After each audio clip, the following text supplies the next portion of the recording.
foydangiz uchun ishlatishga o'rganing. Oyning oxirida yoki boshida abonent plata to'laysiz, bir qancha summa. Gohida o'sha abonent plata ham yetmasdan doполнительный yana paket olasiz, ishlatasiz.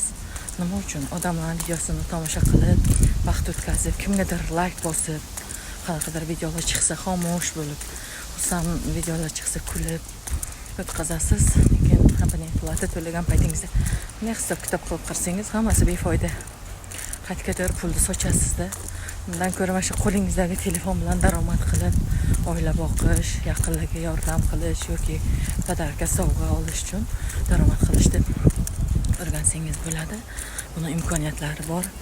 Refri kompaniyasida qanchadan qancha odamlar ishlab o'zi uchun daromad qilib kelyapti. 100% o'zining kissasiga ishlanadi. Kompaniyamiz agar qiziq bo'lsa, profilimda silkam bor. O'ting Telegramga, hammasini bir boshdan o'rgatamiz.